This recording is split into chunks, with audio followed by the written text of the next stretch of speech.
आमिर अब्बास साहब, गुफ्तगू का आगाज़ करते हैं ज़रा। ये निगरां काबीना पहले तो फाइनल हो चुकी है, ये कोई 17-18 नाम सामने आ चुके हैं। इसमें कोई ऐसा नाम तो नहीं जिसको सुनकर आप हैरान हो गए हो कि ये नाम क्यों काबीना में शामिल है, और ज़्यादातर जो नाम है वो गैर सियासी हैं। तो इस निगरां काबीना के बारे में क्या तासुरात हैं आपके?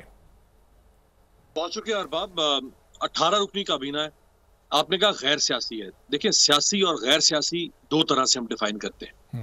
एक, हम उस शख्स को सियासी कहते हैं जो बाकायदा बाज़ाब्ता तौर पे कुछ सियासी वाबस्तगी रखता, किसी सियासी जमात का रुकन हो, किसी सियासी जमात का ओहदेदार हो, किसी सियासी जमात का कारकुन हो, ओन करता हो। जैसा आपने सरफराज भुट्टी साहब का जिक्र किया कि वो बलूचिस्तान अवामी पार्टी, या इवन प्राइम मिनिस्टर काकड़ साहब वो बलूचिस्तान अवामी पार्टी से थे। दूसरे सियासी लोग वो होते हैं कि जो बज़ाहिरन किसी सियासी जमात का बाज़ाब्ता ओहदेदार या रुकन तो नहीं होते, लेकिन उनका ओढ़ना बिछोना, उनका उठना बैठना, उनके तौर तरीके, उनकी गुफ्तगू, उनका किरदार, वो सब किसी एक सियासी जमात के साथ जुड़ा हुआ होता है। या वो किसी एक सियासी जमात के बदतरीन मुखालिफ होते हैं, या वो किसी सियासी जमात के सख्त तरीन दीवाने होते हैं। तो ये भी सियासी ही कैटेगरी में शुमार किया जाता है। निगरान हुकूमत का जो लेटर एंड स्पिरिट, जो उसका बुनियादी फलसफा है, वो ये है कि आप एक ऐसी हुकूमत एक अबूरी वक्त के लिए कायम करेंगे जिस हुकूमत के किसी भी शख्स की कोई सियासी वाबस्तगी नहीं होगी।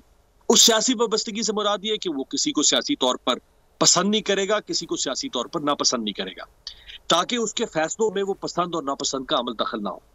अब मैं आपको बता दूं कि जो 18 रुकनी काबीना है, इसमें से एक तिहाई, 1/3 of total 18 members is politically biased, categorically biased, unambiguously biased, जिसमें कोई इबहाम ही नहीं है।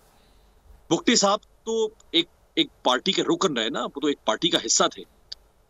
उनको निकाल के मैं कह रहा हूं कि 6 लोग ऐसे हैं इस काबीना के अंदर जो या तो तहरीक इंसाफ के बदतरीन नाकिद है, या तहरीक इंसाफ को बदतरीन तरीके से नापसंद करते हैं, या वो पीपल्स पार्टी और मुस्लिम लीग नून के को इंतहाई हरदिल अजीज समझते हैं, या उनके करीब है, या उनके लिए वो काम करते रहे, या उनके लिए वो बयानियां पैदा करते हैं।